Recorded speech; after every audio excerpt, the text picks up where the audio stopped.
welcome back, everyone. Some people are just too hungry, so apparently they can't wait to eat. But the hardcore has stayed, so thank you. So this is a question and answer panel. Of course, we ask and answer questions during all the panels today, but this is kind of a more general, free-for-all question and answer session. So feel free to ask anything that we didn't cover today, or anything that we're going to be covering later. Let's not go too deep into anything that we're going to be covering later, because then that'll be boring later. But, you know, anything is free to chat about.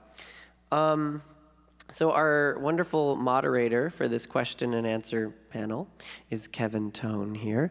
He's the co-founder of the Sound Rangers. They're a pioneer in online delivery of original production music and sound effects built for games and interactive media. When he's not composing music or creating sounds for the Sound Rangers library, he's doing custom work for one of their many clients, or enjoying a long walk on the beach with kittens and or puppy dogs. Kevin is a co-founder of the Game Audio Alliance, a group of professionals dedicated to high-quality custom game audio. Ladies and gentlemen, Kevin Tone. Wow. Hello. Wow, that was quite the exciting introduction. And here's the panel of experts. Why don't you guys introduce yourselves and say a little bit about what you do and who you are. Jesse. Why don't Barry or Barry. Me? Yeah. My name is Barry Dowsett, and I'm the co-founder and owner of Sound Rangers as well. And I have been doing custom music and sound effects for video games since 1996. Over the years, we developed a proprietary library of sound and music that's licensable to game developers, and also a member of the Game Audio Alliance. I'm John Manchester. I don't like to call myself president. Head of Manchester Music Library and Manchester Music. I have a music library that's been around for 20 years, and before that I wrote. And I've been a professional musician for 49 years. And done everything from played on big rock tours to writing and publishing 600 pieces that are heard still today, a lot of them worldwide and all that kind of stuff. I am new to, I've played games ever since my kids were small in the 80s and still play them avidly, but I'm quite new to gaming. I'm here because I think that games are a fantastic place for composers to do their art, and so that's it. And in addition to composing myself, I represent a lot of composers from, New York and London, LA, Paris, and also all the places in between. So that's my thing. Great. Hi, I'm Greg Ron. I have my own sound company, Sound Minds. I do sound and music for games and voiceover. I've been doing game audio since the early 90s. Where I started with a company called Broderbund Software, doing products like Where in the World is Carmen Sandiego, one of Aaron's favorites. And I still like to play in a band, so I squeeze that in where I can. And let's see, you might recognize my work. One of the recent Facebook games I've done is called Gardens of Time. So I just looked that up on App Data today, and it seems to be doing pretty well. I'm also a co-founder of the Game Audio Alliance. My name is Jesse Holt, and I am a sound designer and composer that's been working in games, casual games, since about 1998. And I'm a member of the Game Audio Alliance as well. I also have jesseholt.com. But we do lots and lots of game music and sound effects, but I'm also starting to move into film scoring in the last year and a half, which has been I think all the things that I've learned in game audio about having a small footprint and emoting graphics and that sort of thing has really helped to work to my benefit in working with films. So anyway, I'm Jesse. All right. So I was just going to open it up to questions, but I wanted to start off with a question that you guys have probably all been asked 1,000 times in the last couple of days. What are your rates? I mean, how do you go about determining what you charge, the criteria, the difference, the range, the scale? all that kind of thing. Just dive right into it, yeah. You don't have to be specific as you want or not specific, but how do you come about when someone walks up to your table and says, how much is this going to cost me?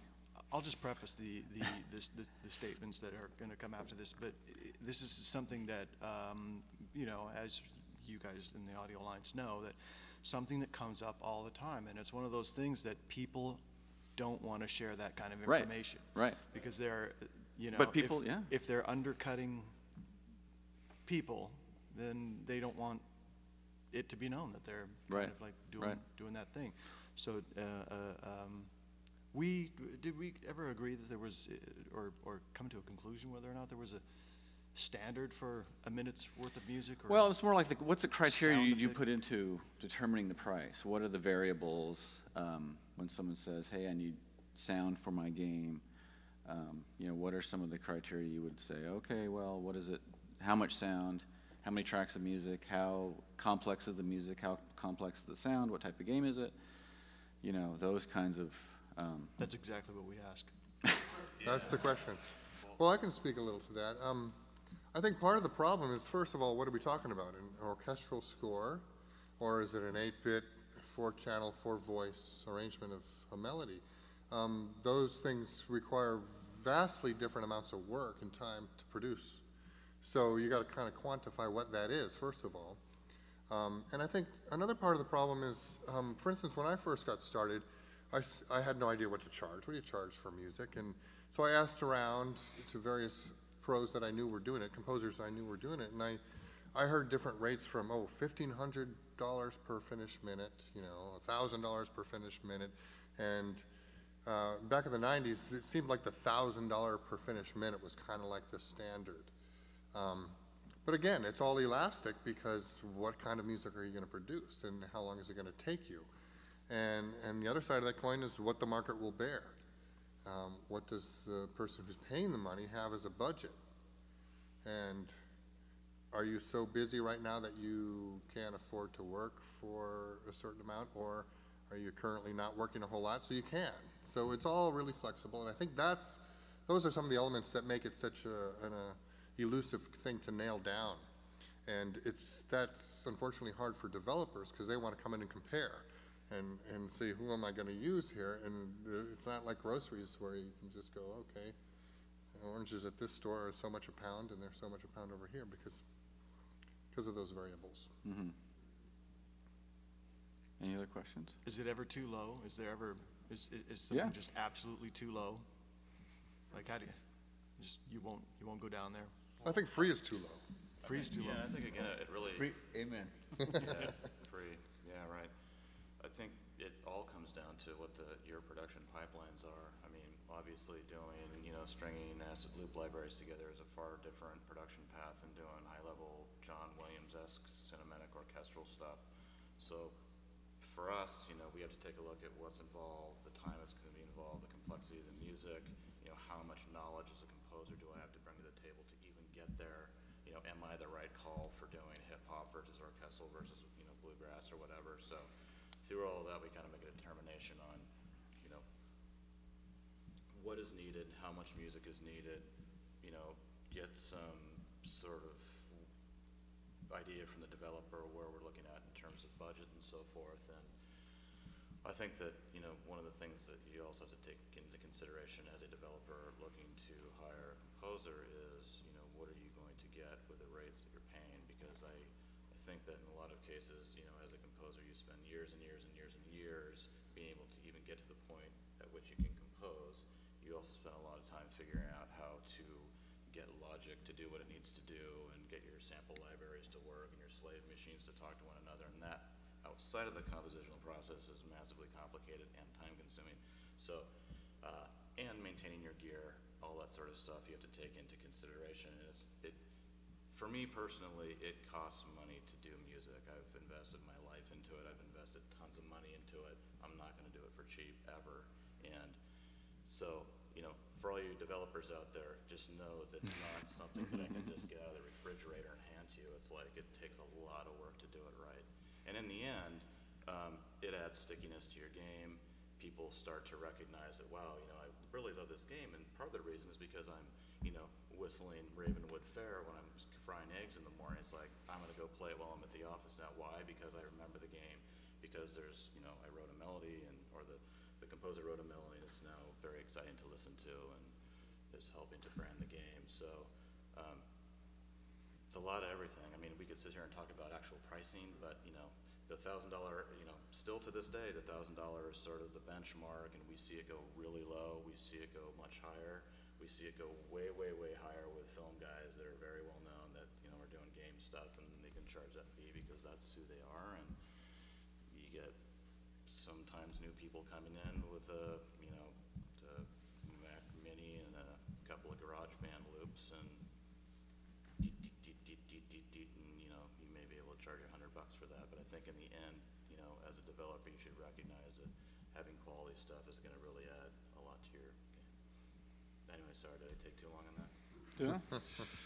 No, I just wanted to add real quick that this is my moment that I preach every year about don't do music for free. If you're an indie person, I don't know, what the level is of everyone here or anyone online listening, but I get this question so much, like composers emailing me, like, what do you charge and what should I charge? And oh, I did like 5 pieces of music because they taught me how to work in the game industry and in return, and so that's fine because I'm gonna get exposure. Well, I have news for you, exposure is a myth.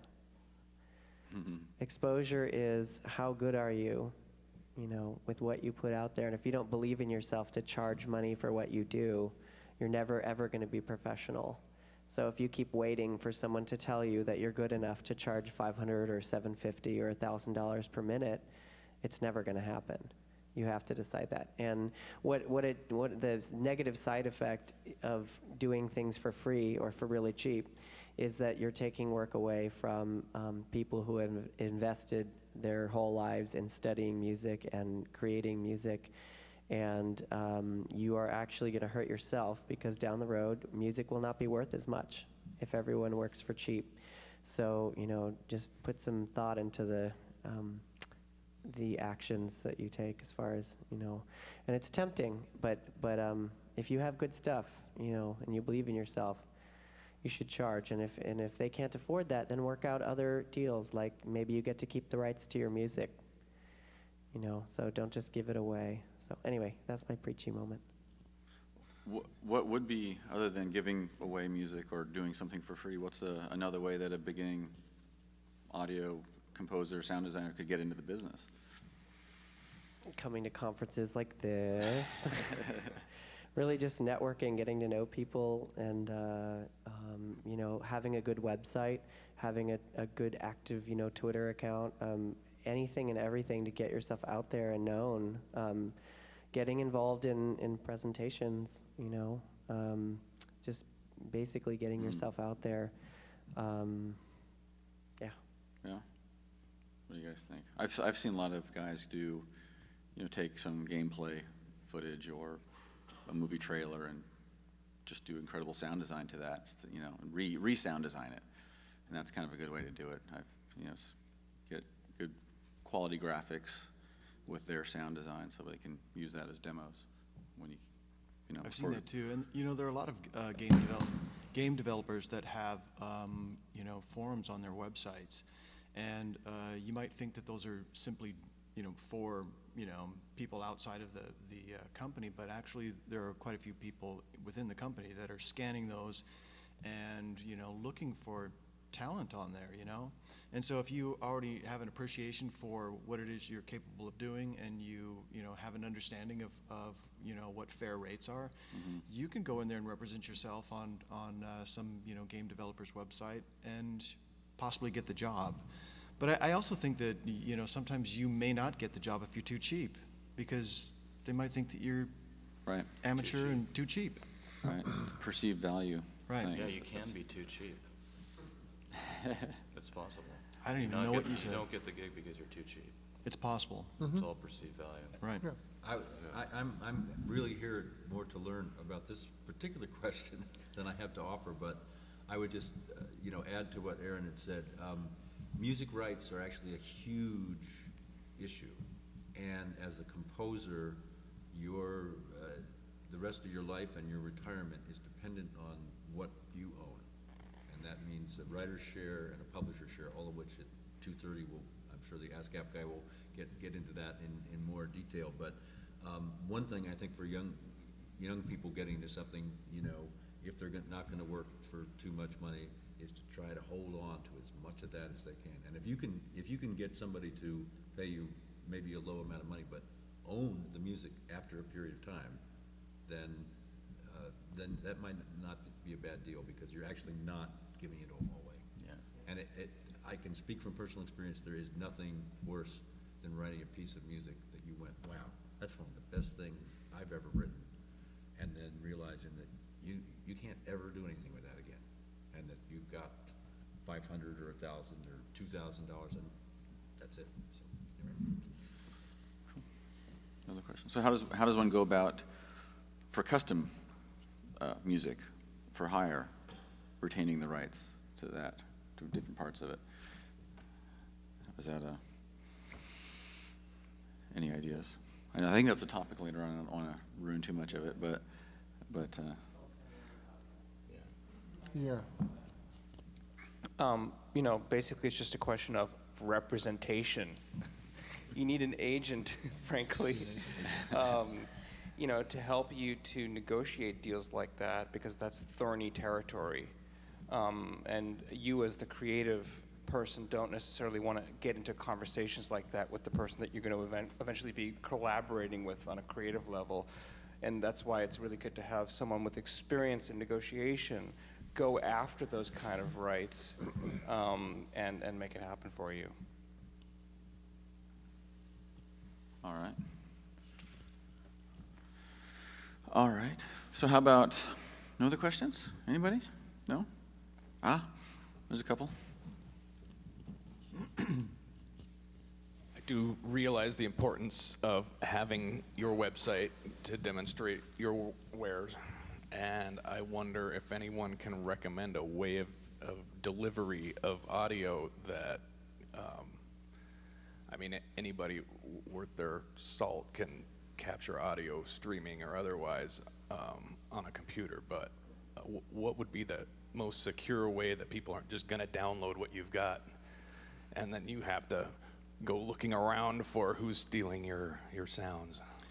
For me, I actually created a website for myself last year that was really super rich and lots of audio pieces in there. And I discovered that most people don't want to have a shit ton of audio to sit there and listen through. So I just went through and I, captured,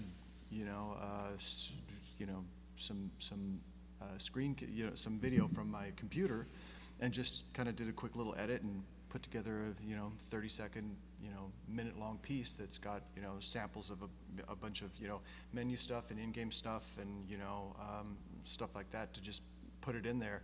And then I think it gives developers they don't have to use their imagination to sit there and say, oh, I wonder what this was like, what scene was this in, and how does this work against the mechanics of the game or whatever. They can see it all there with and they get a better understanding of what you do. And if somebody wants to steal your music, first of all they'll have to figure out how to download the flash file and then transfer convert that into an audio file, and for most people it's just too laborious, I think. Anyone else? I would say with my music library, on our website we have main tracks and then all of these different mixes and stuff like that. The main track, we have a 20-second fade-in, fade-out, high-res demo. And that's something you could actually use. But the rest of the demos are the full pieces, and they're at like 64K MP3 or something like that. And so they're now some people will still use that, but you can hear they're a little bit grainy. But that allows the customer to hear, oh, it sounds that good. But then they can hear the whole thing and kind of hopefully make the extrapolation. Well, I don't know. I think there are some people with pretty inventive ways of ripping off your music. I mean, I recently spoke at a college, and one of the students actually came up to me and says, "Oh yeah, I got this app that can go in and extract all the music from the cache of a game. So I got all your tracks already." came right up and told me that, and I was like, Great. all right. I'm a big fan to a certain degree too. It's a little bit of a cost for us, you know, outside of the custom stuff that we do in terms of the library stuff. Everything's, you know, public-facing via our website. So there's the rogue elements out there that'll come and rip stuff, and we take certain precautions, down res stuff, so that it's not full quality. But you still have instances of people. Recently, we were notified that some people had uploaded video on how to rip us off on, you know, and posted it up to YouTube. It's like, here's how to rip off Sound Rangers using this recording technology. And fortunately, you know, with all the internet, and we know when stuff's being used because it's tagged as Sound Rangers, we were able to file an infringement notification with YouTube, and they immediately took it down. So people seem to be very, very, the people that are interested in purchasing media are very respectful of rights, and I think that they always seem to follow the right licensing paths. In certain cases, you get people kind of illicitly doing things, and sometimes you hear about it, sometimes you don't, sometimes you can take care of it, sometimes you can't. So there is this sort of low-level thing of, you know, you're in the internet medium, your stuff's out there via, you know, it's not in the old days with CDs and stuff where it was a lot harder for somebody and wherever to rip it off. Now anybody with a little bit of recording technology can, you know, pretty much, you know, capture your streams and so forth. And we just, if we don't know about it, there's not really a lot we can do. But, you know, most of the people we care about always take really good precautions to follow the right licensing paths. Microphone. Can you talk a little bit more about tagging? Like what do you use? How do you do it? Is that more than just the tags on an MP3 file? In terms of tracking what comes In terms up? of tracking, yeah. Well, sometimes it's as easy as, you know, we set up alerts, so when stuff is, you know, people talk about Sound Rangers, whatever, it shows up. And so in this particular case, we were scanning through YouTube to see how people were using stuff, what they were doing, and this guy in Germany came up with this video and basically had to steal stuff from us, which doesn't seem very smart to me, and fortunately for us, we were able to take care of it. But there's no watermarking we're doing, like either with the sound effects or the music. The best thing for us to do is you just give out low-res versions, and then we put like 2 pop sounds in there every few seconds. So if you really want to steal it, it's going to be a hideous audio experience. and you know, at that point, it's like it's not worth my time to go after that. If you want to give people a crappy audio experience, then go 100, because it's not worth it for us to chase it down. So we do take those precautions. In the end, you know, if you want to come by and download a lot of stuff at full resolution and then, you know, give it away or whatever, there's not a lot we can do about it.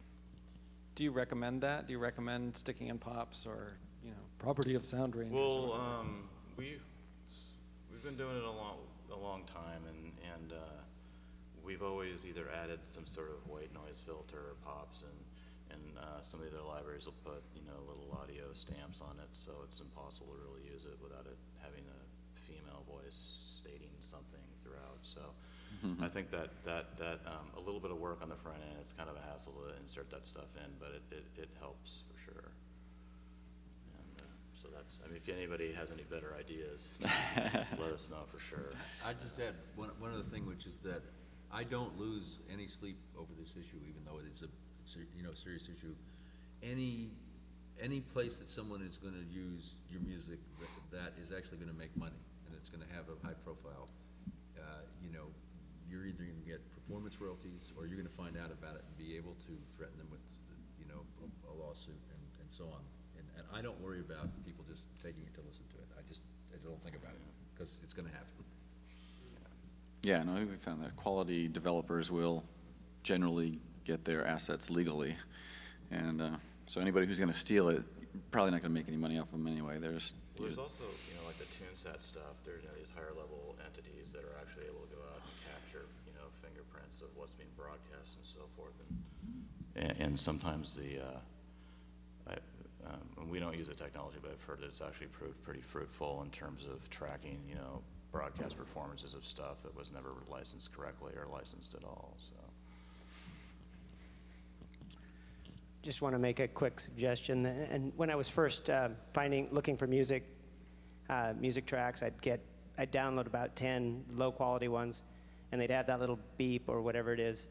And I found that if I watched the waveform, I could find where I needed to cut from over here to put over that beep, so that when I'm showing it as to the potential, or to the producers, they wouldn't hear that beep. And I wasn't ripping it off. I just wanted to know, do I really want to buy this thing before? So I want to see it in the game without the beep. So there's something you could spend a little extra time, put the beep in the exact same place when you loop part of the background, so that someone like me can't, can't cut and paste from that.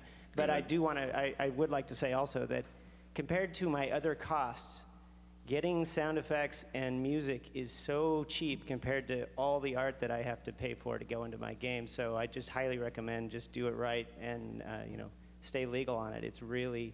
It's worth so much to the game compared to, I would say sound, for me, getting the sound right and getting the art right. I think the sound has a bigger emotional impact, and the art costs me so much more. So keep doing it, guys. Thanks. You're a hero. Yeah. Yes. Yes. Awesome. Any other questions? Question?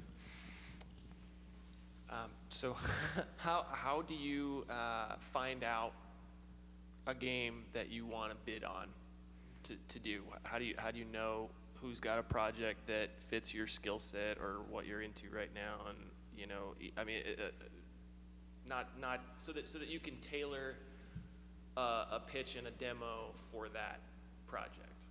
Right. Well, that's just a result Experts? of your networking and who you meet and what relationships you Well, that's establish. like a reactive when waiting for somebody to call you, but do you ever go out and? Well, yeah, like I said Proactive. earlier, you come to the conferences and you mingle and you network, and eventually you get someone who says, okay, I got this game coming up, here's a list. Give me a bid on it, and there you go. When I first started getting into post-production back in the mid-90s, I remember one of the instructors of the course I was going through said, doing audio in post-production, and now I think in games, doesn't necessarily have to do, it isn't just about what it is that you're talented at as far as either a composer or sound designer, but it's also about your ability to network and represent yourself well. I think about that because it's actually, it's really important, and a lot of musicians and composers, they're kind of introverted, and reserved, and you have to develop a skill to be out, to be able to go and talk to people and represent yourself well. But I think these guys are right. It has a lot to do with networking and being able to just make a cold call or go shake somebody's hand or say this is what I do, and if I can help you in the future, take my card. Sometimes you just don't know about the games in development because it's all heavily protected and under NDAs and so forth. So, at least from what I've seen, I mean, we stay busy enough just having, people ask us if we want to get in on the bid process. But I know there's many occasions where there's heavily protected IP and you're not going to know about it unless they contact you. So it's a little bit of give and take. And hopefully, through your reputation and through your music, which speaks for itself, people will, in these situations, will seek you out if they think you're the appropriate candidate for the project. Appropriate meaning, the particular style of music you do or the sound design work that you do is appropriate for the genre of game and so forth. And be prepared for rejection because you're gonna sign a lot of NDAs, and they're not all gonna come back saying, oh yeah, we like your work and you're gonna do it. It's just one of those things you gotta you just gotta keep persevering and try to keep making new connections. I would add something, and again, not really from the game business, but I think it is analogous. From when I was working at some jingles, I had done a very big, high-profile jingle for a stereo chain that's long out of business. And I heard a competitor of theirs on the radio, and their jingle was inferior. And I just found out who the guy was and called him up, and I said, I did this, you got that. I didn't need to be insulting. And he said, oh, yeah. And that turned from, I got his business, and that networked around to 3 more clients, and I ended up having a lot of business. And I think with games, that might be I mean, I went up to one of the booths, yesterday, and a game that I happen to have played, which is a good game where the music I thought wasn't quite up to stuff, and I just came up and gave them my card. And I didn't say their music was bad, but if you can come into somebody like that and then play them a demo of, you know, something that's in that genre but is better, might work. You know, another thing is you know, when you make friends in the industry, whether it's the gaming industry or the post-production industry or whatever, people are always moving around from job to job to job to job. And for instance, you know, a few years ago I worked with a guy who was a game producer, and then he moved to another company, and now he's doing audiobooks. And he's hired me to do some work on his audiobooks next month. And you know, it's just one of those things, you know, don't burn bridges, don't be an asshole to folks, and you know, just, you know, keep contacts. And you know, every once in a while send out an email and saying, hey, I was just, you know, thinking about you, wondering if you know, what you're doing, or you know, whatever. You know how to be gregarious and all that. But it is that people are always moving around in this industry, and there's always, you know, if you make a blip on their radar every once in a while, they're going to think about you, and they'll come back with you. I mean, it's happened to me countless times where, you know, it might not even be something that I'm really interested in, you know, but at least, you know, they think about you. Awesome. Question? No. So how's the economy and the budgets and stuff affected how you approach games and going after clients and bids and all that fun stuff? Stump the panel. Well, I don't, you know, no one has any money right now apparently, but you know, so that's some headwinds to deal with. But yeah, I mean, I think, yeah, budgets are generally tight, but you know, the costs of producing music and sound, you know, actually have kind of gotten more expensive. So it's kind of a weird balance of trying to work within budgets, knowing that, you know, your costs are the same, and you know, the 12 core I have to buy is going to cost me a lot of money, and all the maintenance stuff people don't think about. So I think it's the same thing we've been talking about. It's like you spend a lot of time figuring out what's involved and if the budget is right, and you work with those and find a way to do it. Personally, for me, in the last couple of years, I just sort of like downsized my life, and would rather sort of downsize my life a little bit and still be able to, you know, keep prices at a standard for me, and a standard that is also, you know, sort of recognized by other audio designers that I know, and I think that's important.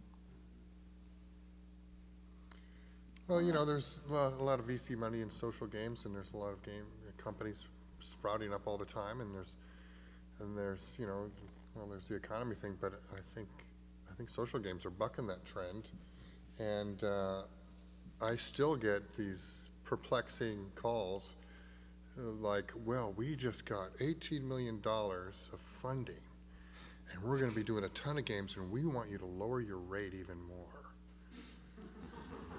And I'm like, what's wrong with this conversation? You know?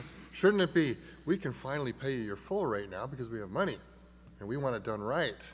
I mean, that's what I'd like to hear as a composer, but you don't always get that. Would you say that these are people that are relatively new to the game development process, that don't understand Relatively new, rates I think that's and true, all of very true. The copyright issues and all that goes into why you charge what you charge? Yeah, absolutely. Okay. There's a lot of educating that needs to be done because they're new to the whole scene, and they may be game experts or development experts, but the music is a whole nother side of things that most developers aren't aware of, and being that sound is the least expensive part of the whole process and the least taxing part of the whole process, tends to all get left to last, and they don't want to invest any of their lawyer time and lawyer money into sorting out any of those issues. So it's really an uphill battle to educate them. And actually, that's a nice plug for a session later today. We're going to cover a lot of that stuff. Awesome. So what? I'm sorry, I did want to add something. Oh, sure. Perhaps on the humorous, black humor. I'm sure it's terrible the last few years in the game industry, but I'm here because in the rest of the music industry, it's worse. Look at. That's why you're here, right? There's a graph you can see online of record sales and. I recently saw a piece in the news the other day that actually said the record industry has spiked in the last year, thanks to people like Lady Gaga and Katy. I think they mentioned Katy Perry specifically, that because of her and because of Lady Gaga, it was like increased by 12% or something like that. Something relatively significant, you know. Really, I didn't hear that. Mm-hmm. For a handful of artists. Yeah. You got to be Katy Perry. And it's singles, not CDs. Big difference between $1 and $16. Yeah. Well, when you talk about creative, get off the business side, maybe like creatively, how has things changed in the last, since you've been doing games? Music styles, alert sounds and that kind of a thing. How do you guys stay up with the latest trends? I'll tell you what, I'm watching Aaron's presentation. I've got a lot of new tricks in my arsenal. Oh, yeah. Yeah. Well, yeah, and to tie into that as well, one of the things that I've heard in the last couple of days talking to developers, which I think is fantastic and inspiring and completely ties into your chat about melody, is that a few people I've talked to are like, we want a very identifiable kernel, melody, motif, whatever, for the game, which in the past hasn't really worked so well because you need really bland underscore because it's going to loop. You don't want to hear the recurring loop every 5 seconds, et cetera, et cetera, et cetera. So a couple people have told me that they're, we really want a melody to help add stickiness to the game, to identify it, to get people, again, to whistle the tune while they're getting a beer out of the fridge, and then it brings them back to the game because they're thinking about it all day long, which I think is pretty cool because as the technology gets better, you can have longer chunks of music in your game. So the former issue of, well, we've got a melody and we don't want to hear it every 2 seconds when it loops isn't that much of an issue anymore. But I think it's kind of a nice trend to bring some memorable music to games, and then tasking the composers with writing some nice melodies that people can remember. That's the trends that I'm just in the last 48 hours. That's what I've seen. Right. Which I think is great. It's hard not to write a melody. I didn't say it was. Sorry. Let's go ahead. I would say, again, coming to this new, but in any field, as it matures, and I think the gaming industry, not casual games, but gaming industry is maturing. There's a tendency to start things to kind of converge to a standard style, and so you get into a thing where a fantasy game, this is the kind of music because this was the big game that was successful. So that, and then developers are definitely going to come like anybody else and say, we want that, and so you end up knocking it off, and this is a negative trend creatively, very negative. And one of the songs I put on the CD that we prepared for this was a composer of mine. It was going to go on another CD, and it was a style I had never heard of called reggaeton. So it's reggae with kind of reggae, electronica, and I heard it and I went, God, that would be great for an arcade game. So it's like arcadey, but it doesn't sound like any arcade game music you've heard. And I thought that would be it, So I think just to keep trying to widen that open while it's closing down naturally.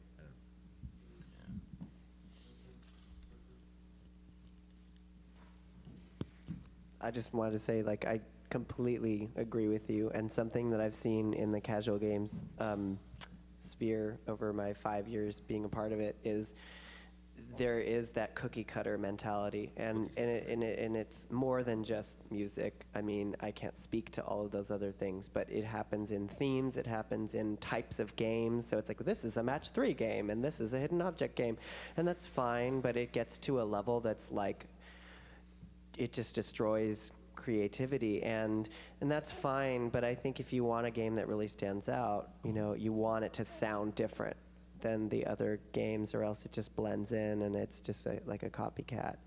So I think that you're totally onto something very important for anyone who makes sound to remember that, yeah, game developers are going to come to you and say, I want it to sound exactly like this game. And your goal is to create something that sounds different, but to fool them into thinking it's the same.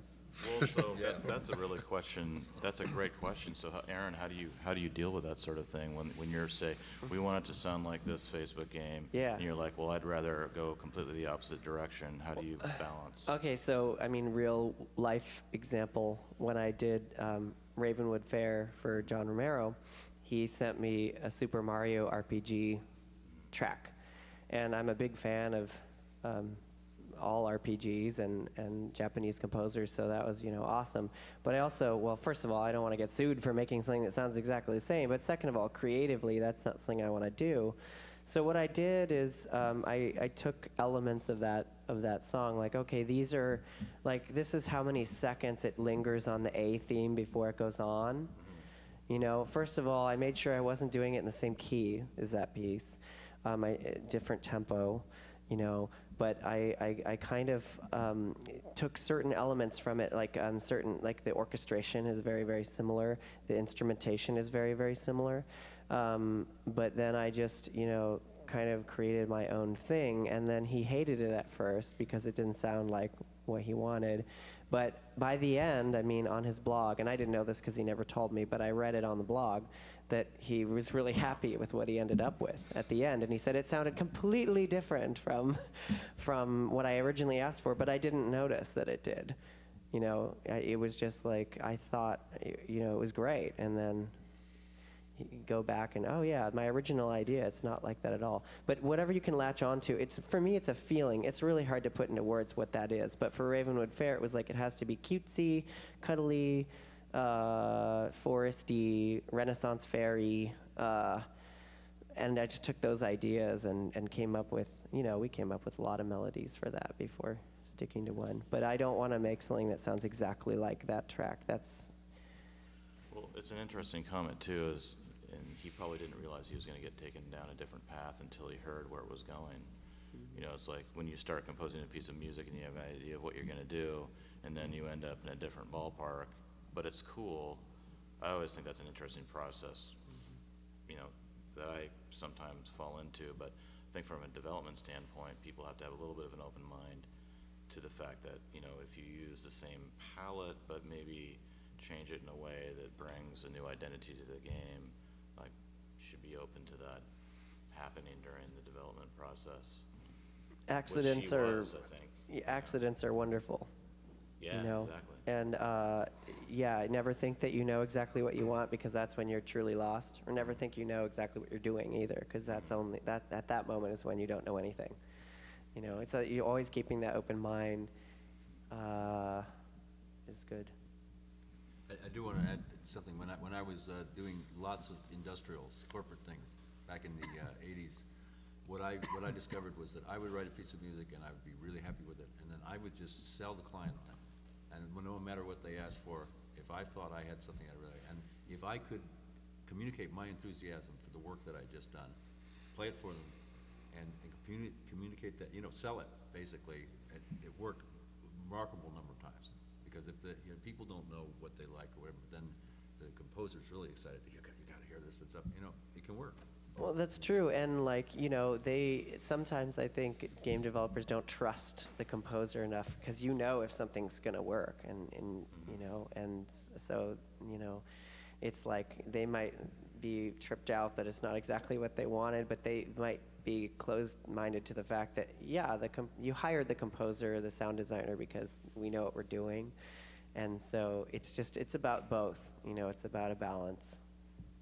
A lot of casual games, though, they're also sort of serialized. They may not be, the same game, but it's like, hey, that company over there made this game, and it's really popular, and it's got this type of, artwork and these sorts of sounds and that sort of thing. And I think sometimes that can be a negative limitation, because all of a sudden it's like somebody's so set on creating the same experience and having the same types of successes with this over here that they can't really allow themselves to get outside of the box and realize there may be something that might be more appropriate or even better than that over there.